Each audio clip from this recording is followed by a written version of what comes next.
आत्ताची ही निवडणूक लक्ष्मण जगताप नसतानाची निवडणूक असणार आहे आणि हीच एक संधी आहे असं समजून अनेक दिग्गज ह्या रिंगणात उतरलेले आहेत.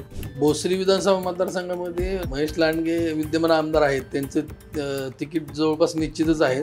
जर पिंपरी राष्ट्रवादी काँग्रेस शरदचंद्र पवार पक्षाला सुटलं तर त्यांना चिंचवड उद्धव बाळासाहेब ठाकरे पक्षाला शिवसेनेला द्यावं लागेल. पिंपरी विधानसभा मतदारसंघातून सुजाता आंबेडकर उभे राहणार अशी चर्चा आहे. या मतदारसंघामध्ये वंचित बहुजन आघाडीची तशी म्हणावी एवढी ताकद नाहीये. यावेळी पिंपरीमधून लढत ही महायुती व महाविकास आघाडीमध्येच होईल.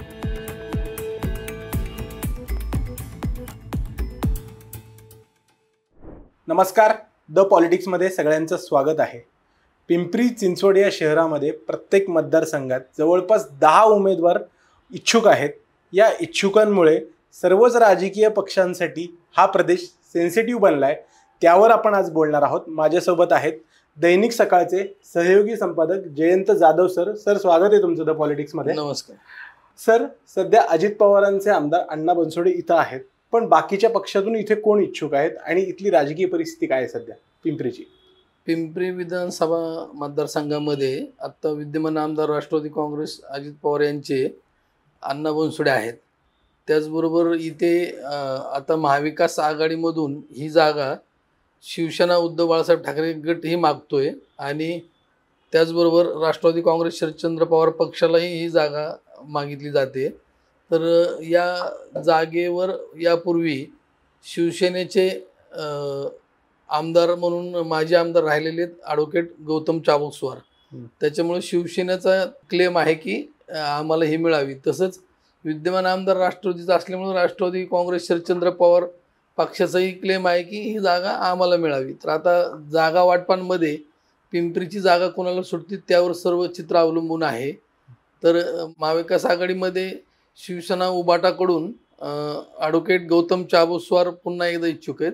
त्याचबरोबर शिवसेना उद्धव बाळासाहेब ठाकरेचे शहर प्रमुख सचिन भोसले हे सुद्धा इच्छुक आहेत.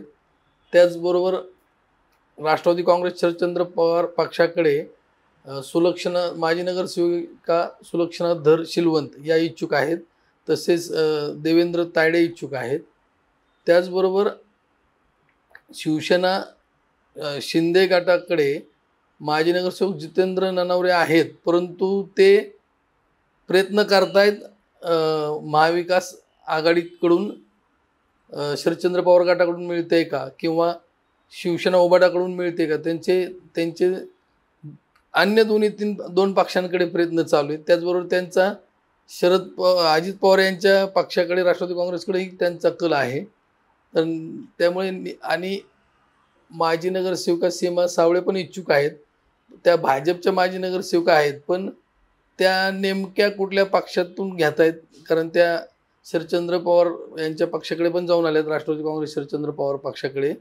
त्याचबरोबर ते शिवसेना उद्धव ठाकरे पक्षाकडेही प्रयत्न करताना दिसत आहेत. नेमकं त्यांना उमेदवारी कुठून मिळेल हे अजून काही निश्चित नाही आहे. त्याच्यामुळे काही लोक अपक्षही उभं राहू शकत आहेत. तर यावेळी पिंपरीमधून लढत ही महायुती व महाविकास आघाडीमध्येच होईल. परंतु अजून कोण कोण रिंगणात येत आहेत यावरही या लढतीचं चित्र लवकरच स्पष्ट होईल. सर, आता सध्या अजित पवारांचे आमदार अण्णा बनसोडे आहेत, त्यांच्या विरोधात काय अँटी इन्कम्बन्सीचं वातावरण दिसतं का आणि पक्षफुटीचं काय वातावरण आहे? आता त्यांच्या पक्षात थोडं अँटी इन्कम्बन्सी नाही आहे, पण पक्षातल्या माजी नगरसेवकांचा काही गट आहे थोड्या प्रमाणातला, तो त्यांच्या विरोधात नाराज आहे. काही त्यांचे वैयक्तिक मतभेद आहेत, परंतु अण्णा बनसोडे यांचं काम हे नेहमीच नगरसेवकांना सर्वच नगरसेवकांना म्हणजे ते डावलत नाही आहेत, पण त्यांचं कार्यकर्ते आणि थेट नागरिकांशी त्यांचा रॅपो ठेवायचा प्रयत्न असतो. म्हणजे काही प्रमाणात ते आंबेडकर जयंती साजरी करताना विविध मंडळं, परत आत्ता गणेशोत्सव झाला तर त्या काळातली गणेश मंडळं, त्यांचे कार्यकर्ते यांना धरून ते स्वतःचा जनसंपर्क वाढवायचा प्रयत्न करत असतात. त्याचबरोबर ते दुसऱ्या तिसऱ्या फळीतलेही कार्यकर्ते धरून ठेवतायत. त्याच्यामुळे अँटी इन्कम्बन्सीचा एवढा त्यांचा परिणाम दिसत नाहीये तसा. पिंपरी विधानसभा मतदारसंघातून सुजात आंबेडकर उभे राहणार अशी चर्चा आहे. ते उभे राहिल्यानंतर काय गणितं बदलतील आणि वंचित बहुजन आघाडी पक्षाची ताकद दिसते का या मतदारसंघात? या मतदारसंघामध्ये वंचित बहुजन आघाडीची तशी म्हणावी एवढी ताकद नाहीये, पण काही प्रमाणात त्यांचे कार्यकर्ते आणि पदाधिकारी इथे आहेत. जर सुजात यांनी निवडणूक लढवली तर ही निवडणूक रंगतदार होईल, पण निश्चितपणे त्यांना कितपत यश मिळेल हे आत्ताच आपण सांगू शकत नाही. कारण निवडणुकीचे मुद्दे काय असतील, ते कशा प्रकारे प्रचार करतात, आणि मुळात ही चर्चा आहे. अजून त्यांच्या पक्षाच्या वतीने कोणी घोषणा केलेली नाहीये की सुजात पिंपरीत म्हणून लढणार आहेत म्हणून. त्याच्यामुळे ते येणारा काळच सांगेल की नेमकं चित्र कसं असेल. आणि जे मी मागाशी सांगितलं की आता राष्ट्रवादी काँग्रेस शरदचंद्र पवार पक्षाकडे इच्छुक मी देवेंद्र तायडे आहेत असं सांगितलं. हे पूर्वीचे वंचितचे शहराध्यक्ष आहेत. बरं. त्याच्यामुळं या ठिकाणी वंचितचे काही कार्यकर्ते आता थोडे विखुरलेत असे म्हटलं तरी वावगं ठरणार नाही. त्यामुळे नेमकं इथं कितपत ते लढवतील हे अजून तरी निश्चित नाहीये. मला आता चिंचवड मतदारसंघाकडे यायचंय. चिंचवड मतदारसंघात पोटनिवडणुकी झाली होती आणि तिरंगी लढत झाली होती. जगताप त्यांच्यासमोर काटे कलाटे तिरंगी लढत झाली होती आणि त्याचा फायदा सरळ जगतापांना झाला होता. यंदाही तशीच परिस्थिती असेल का? यंदा तशी परिस्थिती दिसत नाहीये. मागच्या वेळी ज्यावेळेस निवडणूक झाली त्यावेळेस महाविकास आघाडीतून नाना काटे यांना होतं आणि भाजपकडून महायुतीतून अश्विनी जगताप यांना तिकीट होतं. बरोबर. आणि राहुल कलाटे यांनी बंडखोरी केली होती. तर यावेळेस यापेक्षा जास्त इच्छुक उमेदवार रिंगणात असतील असं चित्र आहे. कारण दिवंगत लक्ष्मण जगताप यांचं निधन झाल्यानंतर ती पोटनिवडणूक झाली. त्यामुळं त्यांना नाही म्हटलं तरी अश्विनी जगताप यांना त्या काळात सहानुभूती होती. आत्ताची ही निवडणूक लक्ष्मण जगताप नसतानाची निवडणूक असणार आहे आणि हीच एक संधी आहे असं समजून अनेक दिग्गज ह्या रिंगणात उतरलेले आहेत.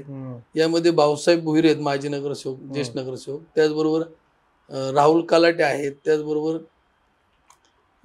विठ्ठल उर्फ नाना काटे इच्छुक आहेत. त्याचबरोबर माजी नगरसेवक भाजपकडून शत्रुघ्न काटे इच्छुक आहेत. आणि भाजपकडून यावेळी पिंपरी चिंचवड शहराध्यक्ष शंकर जगताप यांना उमेदवारी मिळण्याची शक्यता आहे. आजच अश्विनी जगताप यांनी बावनकुळे यांना भेटून शंकर जगताप यांना उमेदवारी द्या, मी त्यांच्या पाठीशी आहे असं सांगितल्याची आता राजकीय वर्तुळात चर्चा आहे.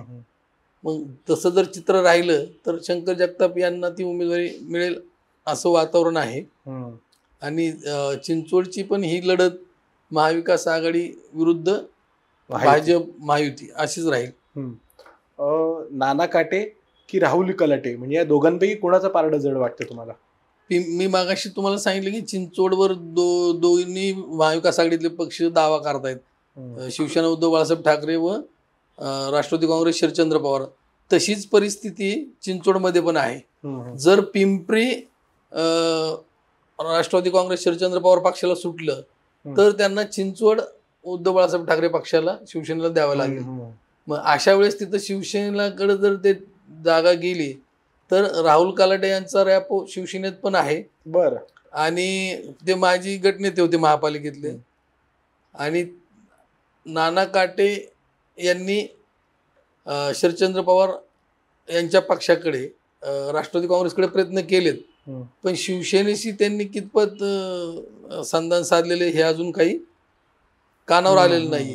त्याचबरोबर शिवसेनेकडे माजी नगरसेवक मोरेश्वर भोंडवे यांनी हे प्रयत्न करतायत आणि आज त्यांचं मातोश्रीवर प्रवेश अशीही चर्चा राजकीय वर्तुळात आहे. त्यामुळे ऐन वेळेला कोण कुठे जातोय आणि कुणाला उमेदवारी मिळते ह्या गोष्टीवर बऱ्याच गोष्टी चिंचवडच्या अवलंबून आहेत.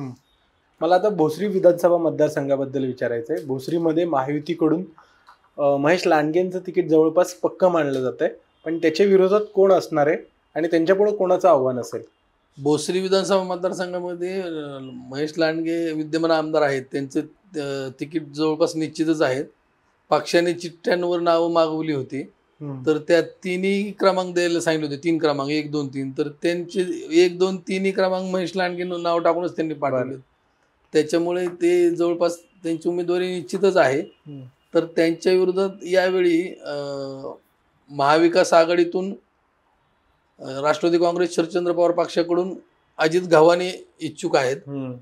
तर शिवसेना उद्धव बाळासाहेब ठाकरेकडून माजी नगरसेवक रवी लांडगे इच्छुक आहेत. विशेष म्हणजे अजित गव्हाणे हे काही महिन्यांपूर्वी राष्ट्रवादी काँग्रेस पक्षात होते अजित पवारांकडे. त्यांनी 16 नगरसेवक घेऊन प्रवेश केला शरदचंद्र पवार यांच्या राष्ट्रवादी काँग्रेसमध्ये. त्यामुळे निश्चितच त्यांचे मागं असलेली ताकद आणि ही एकूणच त्यांना मिळत असलेला आत्ताचा रिस्पॉन्स पाहता महाविकास आघाडीतून भोसरीची जागा राष्ट्रवादी काँग्रेस शरदचंद्र पवार पक्षाला सुटेल असं दिसतंय वातावरण. आणि या जागा वाटपांमध्ये काय होते हेही पाहावं लागणार आहे. आणि दुसरी गोष्ट अशी आहे की आता अनेक भाजपचे काही नगरसेवक पण त्यांना प्रत्यक्षपणे मदत करत असल्याचं चित्र एकूण राजकीय वातावरणात दिसत आहे. म्हणजे यंदा महेश लांडगेंपुढे आव्हान तगड आहे. हो, यावेळेस भोसरीमध्ये लढत चांगली होईल असं चित्र आहे एकंदरीत. सर, ही जागा कोणाला सुटेल? म्हणजे उद्धव ठाकरेंना सुटेल अशी पण चर्चा होती, त्याबद्दल काय वाटतं? मी आता सांगितलं तुम्हाला, शेवटी राजकारणात डोकी काउंट केली जातात आणि संख्याबळ काउंट केलं जातं. अजित गव्हाणे हे जर 16 माजी नगरसेवक म्हणजे आता मागच्या टर्मचे 2017 आणि 2022च्या टर्मचे नगरसेवक जर घेऊन जात असतील आणि तेही भोसरी मतदारसंघातले, तर निश्चितच शरद पवार त्यांचं राजकीय कौशल्य वापरून ती जागा राष्ट्रवादी काँग्रेस शरदचंद्र पक्षाला कशी सुटेल हेच बघणार असं. त्यामुळे आता तरी एकंदरीत राजकीय घडामोडीनुसार असं दिसतंय की ती जागा राष्ट्रवादी काँग्रेस शरदचंद्र पक्षाला सुटेल. सर, मला आता मावळाबद्दल विचारायचं आहे. मावळातली एक इंटरेस्टिंग गोष्ट म्हणजे गेल्या काही दिवसातली शरद पवारांनी सुनील शेळकेंचं विद्यमान आमदारांचं नाव घेऊन सांगितलं की तुम्हाला पाडणार. त्याचा काय इफेक्ट असेल यंदाच्या निवडणुकीत? मावळामध्ये राष्ट्रवादी काँग्रेस आणि भाजप हे 2 प्रमुख पक्ष आहेत. तर त्या ठिकाणी आता पाहायला गेलं तर राष्ट्रवादी काँग्रेसचे अजित पवार समर्थक जास्त प्रमाणात तिथं आहेत. उदाहरणार्थ बापूसाहेब भेगडे, संत तुकाराम कारखान्याचे उपाध्यक्ष, ते पण इच्छुक आहेत. आणि भाजपमधून माजी मंत्री बाळा भेगडे आणि त्यांचे विधानसभेचे प्रमुख रवी भेगडे हे पण इच्छुक आहेत. तर त्या ठिकाणी भाजपने ठराव केलेला आहे की आम्ही महायुतीमध्ये आमदार सुनील शेळकेचं काम करणार नाही. बरं. आणि आम्ही कमळ पक्षावरच 1-2 चिन्ह लढवा असा ठराव करून त्यांनी वर पाठवलाय. परंतु वरिष्ठांनी त्यांना मोठ्या प्रमाणात शांत करण्याचा प्रयत्न केलेला आहे. तर त्यात कितपत यश मिळतंय. आणि आता नुकत्याच आचारसंहिता लागण्यापूर्वी वाटप केलेल्या महामंडळांमध्ये संजय उर्फ बाळा भेगडे यांनाही महामंडळ दिलं होतं. आणि अजित पवार यांच्या राष्ट्रवादी काँग्रेसकडून बापूसाहेब भेगडे यांनाही कृषी शिक्षण परिषदेचं उपाध्यक्षपद म्हणजे मंडळ दिलं होतं. त्या दोघांनी मंडळ नाकारली. बरं. आणि त्यांचं म्हणणं आहे आम्हाला उमेदवारीच द्या. तर तिथला तिढा आता त्यांचे वरिष्ठ कसा सोडतात यावरून तिथलं चित्र अवलंबून आहे. आणि आता महाविकास आघाडीकडे राष्ट्रवादी शरदचंद्र पवार पक्षाकडे फार मोठ्या प्रमाणात कुठले नेते नसले तरी यांच्यातलं कोण ऐन वेळेला इकडे येतंय का, बरोबर, यावर पण बरंचसं गणित आहे. आणि आमदार सुनील शेळके यांच्या विरोधकांचं एकाच एक उमेदवार देण्याचा प्रयत्न चालू आहे. बरं. आणि अशा वेळेस मग लढतीमध्ये बापूसाहेब भेगडे राहत आहेत का रवी भेगडे राहत आहेत, रवींद्र भेगडे राहत आहेत, हे पाहणं औत्सुक्याचं राहणार आहे. मग त्यानुसार ते चित्र दिसेल. अशी एक चर्चा आहे की एक अपक्ष उमेदवार उभा करायचा आणि त्याला सर्वांनी पाठिंबा द्यायचा सुनील शेळकेच्या विरोधकांनी.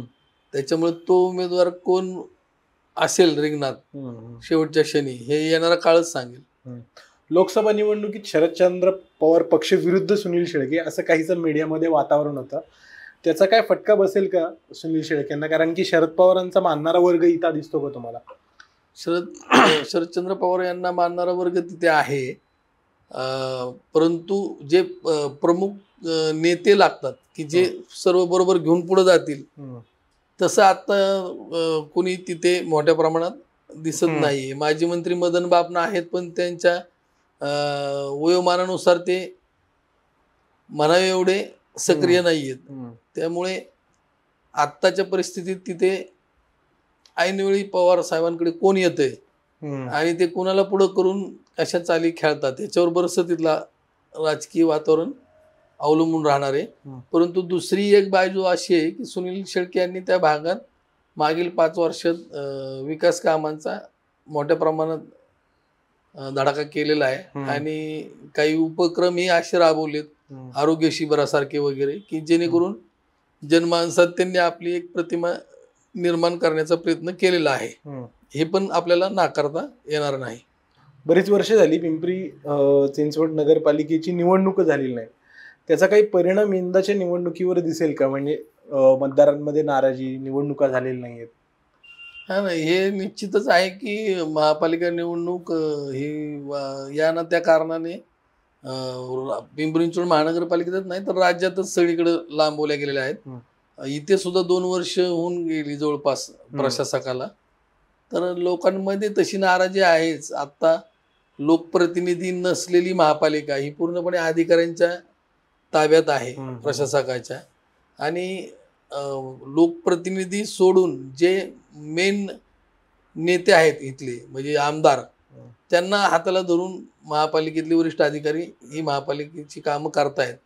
त्याच्यामुळं मोठ्या प्रमाणात सत्ताधारी पक्षातले सुद्धा, भाजपमधले सुद्धा नगरसेवक मोठ्या प्रमाणात नाराज होते की अधिकारी आमचं ऐकत नाहीत, पण आमदारांनी सांगितलं की ऐकतायत. मग हाही परिणाम त्यांच्या अंतर्गत कुरबुरींना कारण ठरलेलं आहे की या गोष्टीमुळे सुद्धा त्यांच्यात अंतर्गत नाराजी आहे. त्याचे पडसाद आणि परिणाम निवडणुकीत बऱ्यापैकी उमटतील. सर, या पिंपरी चिंचवड आणि भोसरीमध्ये 2 लोकसभा मतदारसंघ येतात. एक आहे मावळ आणि एक आहे शिरूर. या दोन्ही ठिकाणी लागलेल्या निकालांचा यंदाच्या पिंपरी चिंचवडच्या विधानसभा निवडणुकीवर काय परिणाम होईल? हा, निश्चितच तसा परिणाम होईल. परंतु विधानसभेची चित्र वेगळी आहे, लोकसभेची चित्र काही प्रमाणात वेगळी होती. लोकसभेत देशात जो सुरू होता तो महाराष्ट्रात मात्र महायुतीच्या विरोधात गेलेला होता. परंतु इथे मावळमध्ये शिवसेनेच्या बाजूने निकाल लागला. शिवसेनेचे महायुतीचे श्रीरंग बारणे तिसऱ्यांदा निवडून आले. शेजारच्या शिरूर मतदारसंघामध्ये मात्र डॉक्टर अमोल कोल्हे हे महाविकास आघाडीचे निवडून आले. त्यांनी दिग्गज असलेल्या माजी खासदार शिवाजीराव आढळराव पाटलांसारख्या मोठ्या नेत्याचा पराभव केला दुसऱ्यांदा. तर ह्यावेळी तिथे मागच्या वेळी आढळराव पाटील यांना भोसरी मतदारसंघातून जवळपास 38,000चा लीड होता. मात्र या निवडणुकीत तो लीड फक्त 9,000पर्यंत आलाय. बरं. त्याच्यामुळे हेच चित्र स्पष्ट दाखवतंय की अँटी इन्कम्बन्सी तिथे भोसरीत दिसते. तर ती विधानसभेत सुद्धा त्याचं परिवर्तन होईल का या दृष्टीने त्यांचे नेते पण कामाला लागले दोन्ही पक्षाचे. म्हणजे महाविकास आघाडी फायदा करून घ्यायचं बघते, तर महायुती आपली झालेली पडझड कशी रोखता येईल यासाठी दोन्ही पक्षांकडून प्रयत्न सुरू आहेत. तसं मावळमध्ये, इकडे पिंपरीमध्ये अण्णा बनसोडे हे महायुतीचेच उमेदवार आहेत आणि चिंचवडला अश्विनी जगताप होत्या महायुतीच्या, पण आता शंकर जगताप येतील. तर इथं सुद्धा लढत महाविकास आघाडी मोठ्या प्रमाणात देण्याचा प्रयत्न करणार आहे. सर, खूप खूप धन्यवाद. पिंपरी चिंचवड हा प्रदेश राजकीय दृष्ट्या नेहमीच सेन्सिटिव्ह असतो. तिकडं आता काय परिस्थिती आहे हे तुमच्याकडून जाणून घेतलं. आपण सध्या इथेच थांबू, पुन्हा नंतर भेटू. आपले खूप खूप आभार. धन्यवाद.